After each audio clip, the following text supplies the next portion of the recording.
Good morning दोस्तों, मेरा नाम Sandeep Kumar Reddy from engineers competitive training academy. आज मैं आप लोगों को जो भी एफकैट 2 एग्जामिनेशन हुआ था 3 अक्टूबर 2020 को, जो कि मैथमेटिक्स के जो भी क्वेश्चंस है ऑल शिफ्ट्स के बारे में मैं डिस्कस करने जा रहा हूँ। आपको मिनिमम 20 प्लस आपको सवाल मिल जाएंगे, सो आप लोग प्लीज़ इस पर गौर करिएगा। सो लेट अस सी, और before going to the slides, आज आप लोगों को जो भी है इसके अंदर, इस चैनल के अंदर आपको 1200 प्लस वीडियोस आपको अलग अलग प्लेलिस्ट आपको देखने को मिलेगा, ताकि आप लोग अच्छे खासे प्रिपरेशन कर सकें। और मैथमेटिक्स जितने भी रीजनिंग के हैं और जनरल नॉलेज के हैं, सब कुछ इसके अंदर दिया गया है। जो भी एग्ज़ाम में पूछा गया है एफकैट लेवल की जितने भी कंसर्निंग सवाल है, और हर एग्जामिनेशंस के लिए भी इसके अंदर आपको सिलेबस वाइज आप पढ़ सकते हैं। एक बार इस पर जाइएगा। जिस हिसाब से मैंने आज मैथमेटिक्स एक्सप्लेन किया है, ठीक उसी तरह हमने इसमें विद गुड क्लैरिटी आपको दिया गया है। चलिए देखते हैं इनमें क्या क्या है। एक सवाल ऐसा था कि m/n जो रेशियो दिया गया था 2:3, और फाइंड करने के लिए बोला है 3m + n divided by 6m - n। जैसे कि आप जानते हैं m/n यानी m/n 2/3, और जैसे कि जो दिया हुआ है जिसको फाइंड आउट करने के लिए 3m + n divided by 6m - n को अगर ऊपर नीचे अगर n के साथ डिवाइड किया जाए तो आपको आराम से जो बनेगा 3 × m/n + 1 डिवाइडेड बाय 6 × m/n - 1 बन जाता है। जब आपको पता है m/n वैल्यू 2/3 है, अगर इसके अंदर इंसर्ट करने से आपको 3/3 यानी एक आंसर आपको आएगा। बहुत ही आसान सवाल है। इस किस्म के सवाल को आपको ज़्यादा से ज़्यादा 20 सेकंड से ज़्यादा नहीं लगना चाहिए। अगर आप स्मार्ट हो, डायरेक्टली आप वैल्यू ऑफ m/n की जगह आप वैल्यू डायरेक्टली पुट कर सकते हैं और आराम से आप आंसर निकाल सकते हैं। अभी एक सवाल ऐसा है, difference between compound interest and simple interest पूछ यहाँ पे जो भी दिया गया है 3 साल के लिए, अगर रेट परसेंट 2 है तो आप जानते हैं जब भी रेट परसेंट जो है सिंपल इंटरेस्ट अगर कैलकुलेट करनी है 3 साल के लिए 2%, तो आपको क्या होता है 3 × 2% हो जाता है, मतलब 6% आपको 3 साल के बाद आपको 6% बन जाता है सिंपल इंटरेस्ट। अब बात आता है कंपाउंड इंटरेस्ट की, उसको कैसे फाइंड आउट करें। एक फार्मूला है जैसे x + y + xy/100, ये आप जानते हैं। पहले 2 साल का आप 2 + 2 x + y + xy/100 यानी 2 × 2 4/100, तो आपको 4.04% जो है कंपाउंड इंटरेस्ट पर 2 साल के लिए बनेगा। अब बात आता है अगर आपको यहाँ पे तीसरी साल, तो आप तो पता है 4.04 + 2 जो भी होता है, जैसे कि 4.04 + 2, उसके हिसाब से आप फाइंड आउट करोगे तो हो जाएगा। पर हम यहाँ पे जो भी दिया गया है जैसे कि सेम 4.04 + 2 + 8.08 डिवाइड बाय 100 हो जाएगा, तो आपकी 6.12 बनेगा। तो तकरीबन आपको याद रखने वाली चीज़ जो भी है 6.12% कंपाउंड इंटरेस्ट बनेगा। अब जो दिया उन्होंने, जो कि कंपाउंड इंटरेस्ट और सिंपल इंटरेस्ट की जो फ़र्क है, जैसे कि आप जानते हैं 6.12 डिफरेंस माइनस सिंपल इंटरेस्ट जो कि 6.12% उन्होंने दे दिया। कितना? 60 रुपये दिया गया है। अब 60 रुपये अगर 0.12% है, 12% क्या होगा? ऑब्वियसली आपको 6,000 रुपया होगा। अभी आपको 1% कितना होगा? 500 रुपया होगा। और कुल मिला के 100% ऑलवेज होता है जो भी प्रिंसिपल होता है, तो आपको अमाउंट जो है, जैसे प्रिंसिपल अमाउंट कितना है 50,000 रुपया। ये बहुत ही आसान किस्म का सवाल है। इस सवाल को आप लोगों को अलग अलग तरीके से बना सकते हैं। मैंने इस तरीका समझाया, बाकी आप लोगों को फार्मूलाज रिमेंबर करनी है या जो भी करना है, आपकी मर्ज़ी है। देयर आर वेरियस मेथड्स, 3 से 4 मेथड है। फ़र्क कितना आपको कौन सा अच्छा लगता है। मैं तो यही फॉलो करता हूँ, क्योंकि मुझे जो अच्छा आसान है यही फॉलो करता हूँ। और what is the value of 30% of 6500 divided by 26 divided by 25। आप जानते हैं बॉडमास के हिसाब से ब्रैकेट के अंदर जो भी है सबसे पहले उसको किया जाए। 30% ऑफ 6500 क्या बनेगा? उसका बन सकता है आपको आराम से 1950 आएगा। जब 1950 आएगा, ठीक उसी को डिवाइडेड बाय 26 करेंगे, उसके बाद आपको क्या मिलेगा? 75 बनेगा। 75 डिवाइडेड बाय 25 आंसर क्या बनेगा? तो आपका आंसर 3 आएगा। बहुत ही आसान है दोस्तों, ये सब चीज़ें चिल्लर है, सही बता रहा हूँ। आप लोग ग्रेजुएशन के ऊपर आप एग्ज़ाम के लिए जा रहे हैं, अगर आप CHSL जो 12th स्टैंडर्ड की SSC की और देखोगे, उनकी लेवल इनकी लेवल ज़मीन और आसमान की फ़र्क होता है, जो कि इंटरमीडिएट बेस है। पर इसकी जो मैथमेटिक्स है काफ़ी ग्राउंड लेवल है। पर इसमें SSB के अंदर जो भी बंदा है टैलेंट निकलता है। बाकी जो भी है आप जो मैथमेटिक्स की स्टैंडर्ड है उनसे काफ़ी कम है। जैसे कि अगर वो 100% है तो इसमें आपको सिर्फ 30% टफ लेवल देखने को मिलेगा। अब एक सवाल था, 2 trains are running at a right angle with a speed of 48 kilometre per hour. एक ट्रेन जो है 48 किलोमीटर पर आवर के हिसाब से, दूसरी जो है 36 किलोमीटर पर आवर के हिसाब से जा रहा है। अब डिस्टेंस जो है राइट एंगल बाहर जा रहे हैं, जो बाहर जा रहा है तो आप लोगों को जब भी जाते हैं अलग अलग राइट एंगल में, तो ये जो पाइथागोरस है जो भी आया हुआ है यहाँ पे 5√13 वो कैसा है देखते हैं। जो कि यहाँ पे दिया गया है 48 किलोमीटर को हम लोग डायरेक्ट कन्वर्जन करेंगे सीधा मीटर पर सेकंड में, प्रोडक्ट करने के बाद 5/18, तो आपको आराम से जो बनेगा यहाँ पे 15 और 10 अलग अलग मीटर्स में आ जाएगा पर सेकंड।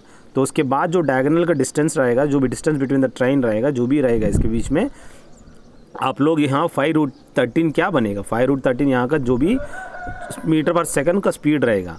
अब उसके हिसाब से आप लोग अगर देखा जाए तो आपको आराम से डिस्टेंस भी आ सकता है। 5√13 जो है बिटवीन दोज टू जो भी स्पीड है, और उसको डिस्टेंस आराम से, distance is equal to speed into time का अगर करेंगे तो आराम से 5√13 इंटू 30 सेकेंड्स अगर करेंगे तो आपको आराम से बन जाएगा 90√13।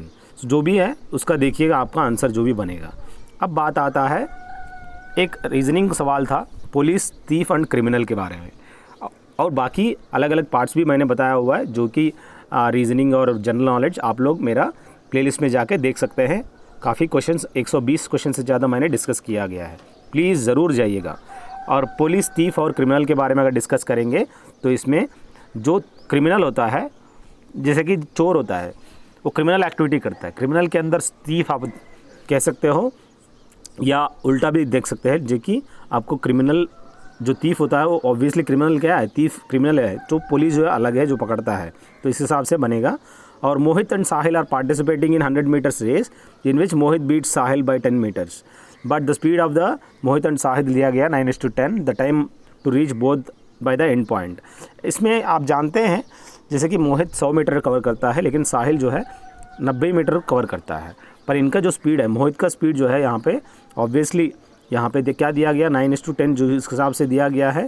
अब आराम से आप अगर मेजर करेंगे तो आपको ईजीली जो भी मोहित एंड इसकी जो टाइम है वो आपको पता चल जाएगा, इन्वर्सली प्रोपोर्शनल टू। तो वो लोग क्या होता है कि यहाँ पे अगर साहिल जो है 90 मीटर्स कवर करने के लिए उसको, अगर उसका स्पीड 9 है तो आप लोग जानते हैं, तो जैसे कि यहाँ पे जो भी दिया गया है स्पीड m/s दिया गया है, गलत है, यहाँ पे थोड़ा कन्वर्जन चेक कर लीजिएगा। स्पीड यहाँ पे 10:9 है, मोहित का 10 है और बाकी साहिल का 9 है। सो ओवरऑल आप लोगों को यहाँ पे जो भी स्पीड दिया वहाँ पे टाइम लिख लीजिएगा। सो ऑब्वियसली उसके हिसाब से दोनों एक साथ ही पहुँचेंगे, क्योंकि वो साहिल जो है 90 मीटर्स अगर स्पीड जो है उसका 9 के हिसाब से है तो 10 सेकंड के बाद पहुंचेगा। अगर उसका 100 मीटर्स अगर स्पीड 10 है तो वो 10 सेकंड के अंदर पहुंचेगा। तो दोनों एक साथ वहाँ पे जाते हैं। यहाँ पे करेक्शन कर लीजिए, स्पीड की जगह आप यहाँ पे टाइम लिख लीजिए जो भी रेशियो दिया गया है। अब बात आता है, find the money received after the 1 year if the rate of interest is 10% calculated compounded quarterly if the sum is 6400। ये बहुत ही इंपॉर्टेंट है दोस्तों, आप लोगों को पता होनी चाहिए। रेट ऑफ इंटरेस्ट दिया है 10%, कंपाउंडेड क्वार्टरली कह रहा है तो आपको सीधा 10% डिवाइडेड बाय 4 आना चाहिए, तब 2.5% रेट हो जाएगा। पर आपको x + y + xy/100 के हिसाब से मैं जानता हूँ इसको थोड़ा सा कैलकुलेटिव होगा। आप लोग इस किस्म के सवाल को अलग तरीके से भी कर सकते हो। तो आंसर आपको नियर अबाउट जो भी बनेगा 6592 जो अमाउंट है, जो सम ऑफ द अमाउंट है आफ्टर दिस कंपाउंडिंग क्वार्टरली, उसके हिसाब से आपको 6592 अमाउंट बन सकता है। प्लीज़ आप लोग प्लेलिस्ट में जाइए, अलग अलग सेक्शंस आपको देखने को मिलेगा, और अंग्रेज़ी जितने भी सवाल हैं सब कुछ, मतलब ग्रामर के जितने भी है सब आपको देखने को इसके अंदर मिलेगा। अब बात आता है cost price of 30 articles is equal to selling price of x article. जैसे कि आप जानते हैं CP of 30 is equal to SP of x को CP/SP is equal to x/30। अब SP क्या है यहाँ पे 30 है, अब CP फाइंड आउट करने के लिए बोला है, पर यहाँ पे क्या हुआ, if the profit is 50% and find the value of x। आप जानते हैं जब प्रॉफिट 50% होता है तो ऑब्वियसली 50% को क्या लिख सकते हैं 1/2। अब 2 क्या हो गया, 1 का प्रॉफिट हो गया, तो 2 क्या हो गया, सीधा 3 हो गया। अब बताओ जब 2 3 हो जाता है, 2 रुपया का जो चीज़ को उन्होंने कितने में बेचा, 3 रुपये में बेचा। तो यहाँ पे जो भी दिया गया 3 कितना बराबर है सेलिंग प्राइस, जो सेलिंग प्राइस जो बन रहा है x/30 क्या है, सेलिंग प्राइस कितना था यहाँ पे 30 था, तो 3 बराबर अगर 30 हो जाता है, 30 10 3 इंटू 10 30। ठीक उसी तरह 2 इंटू 10 क्या होगा, 20 होगा, जो कि x का वैल्यू है कॉस्ट प्राइस। बस बहुत ही आसान सवाल था ये सब चीज़ें, सही बता रहा हूँ, ये सब चीज़ें बहुत ही ईजी लेवल के हैं। अगर आप लोग ग्रेजुएशन में अगर इस किस्म का सवाल अगर नहीं कर सकते हैं तो I am very sorry. 2 sections जो भी दिया गया x and y has 30 and 32 students, and average जो दिया है x एंड y का 30 एंड 30। सो आप जानते हैं पहला x का जो 30 इंटू 30 यानी 900 उसका टोटल एवरेज बनेगा जो भी है, उसके बाद y का जो बनेगा 32 इंटू 30 960 बनेगा। कुल मिला के दोनों क्या होगा, 960 प्लस 900 ये 1860 बन जाएगा, डिवाइडेड बाय टोटल नंबर कितना स्टूडेंट्स है 62। तो आपको ऑन एवरेज कितना बनेगा, 30 जो है टोटल एवरेज कह सकते हो कुल मिला के x एंड y का। अब साहिल जो है 25 आइटम 300 रुपये में लेके आया, 15 आइटम जो है मुनाफा हुआ उसको कितना 30%, मतलब 15 आर्टिकल अगर जो ले आया उस पर 15 आर्टिकल को 30% की मुनाफा में बेचा और बाकी 10 आर्टिकल को 10% मुनाफा में बेचा। अब आपको सोचने वाली बात यह है, अगर 10 रुपये चीज़ को 13 रुपये में कुछ बेचते हैं और नीचे ठीक होते उसी तरह जो 10 रुपये में 11 रुपये बेचते हैं, तो 100 क्या हो गया 143 पे बेचा उन्होंने। तो टुगेदर ओवरऑल अगर देखा जाए आपको 43 का मुनाफा हुआ है ऑन एन एवरेज, ओवरऑल कह सकते हैं, जो कि आपको पता होनी चाहिए। प्रॉफिट परसेंटेज क्या है 43%। बस इस हिसाब से आप लोगों को आइडेंटिफाई करनी है। ये टाइम एंड वर्क की ऐसे कुछ कहानी थी जिसके अंदर ABC टुगेदर जो है 36 डेज़ में काम करते हैं। अगर ये जो है पहला 4 दिन उन लोगों के साथ काम करता है तो बाकी आपको पता करने के लिए बोला है, जो कि इनकम्प्लीट डाटा है जिसकी वजह से हम पूरा नहीं कर पाए, जो कि अगर 4 दिन काम करता है तो बाकी B&C के हिसाब से कितने दिन ये लोग काम किया जो भी है आपको फुल डेटा के साथ ही बता सकते हैं। अगला जो भी इसमें दिया जा रहा है आप लोगों को जज करिए कहाँ से सवाल आएंगे। आप लोग अपना रेस्पेक्टिव, अगर अभी भी वक्त है, आप लोगों को लगता है कि sir I want to go through your playlist, आप जा सकते हैं। देखिए बहुत ही अच्छी तरह से ऐसे ही समझाया गया, बहुत ही इंपॉर्टेंट, इसमें काफ़ी अच्छी इन्फॉर्मेशन दिया गया, आपको क्लैरिटी के साथ आपको देखने को मिलेगा। अगला जो है एक train moving from Bengaluru to Mumbai 4 घंटे में जाता है, वापस एक ट्रेन जो है दूसरा मुंबई से बेंगलुरु जो है 3.5 घंटे में आता है, कहाँ पे वो मिलेंगे। तो ये एक ऐसा सवाल था जो कि आपको करनी है, जो कहाँ स्पीड आपको पता चल जाएगा और टाइम पता चल जाएगा, पर डिस्टेंस जो है कहाँ मीट करेंगे आपको बतानी है। बस ये सवाल थे कुछ इंपॉर्टेंट, और ये मेरा मोबाइल नंबर है, अगर आपको कहीं कुछ प्रॉब्लम होता है चेक कर लीजिएगा और कमेंट कर सकते हैं। अगर आपको कुछ सवाल अगर जानते हैं तो आप मुझे मैसेज कर सकते हैं। थैंक यू दोस्तों, जितना मैंने मेहनत किया अलग अलग यूट्यूब सोर्सेज से या दोस्तों से पूछ के तो हमने बता दिया। सो अगर आपको कहीं भी आपको एक बार इस पर जाइए, आपको पिक्चराइज एक्सप्लेन किया हुआ है, they are very useful for all exams. Thank you दोस्तों, have a good day, have a great life.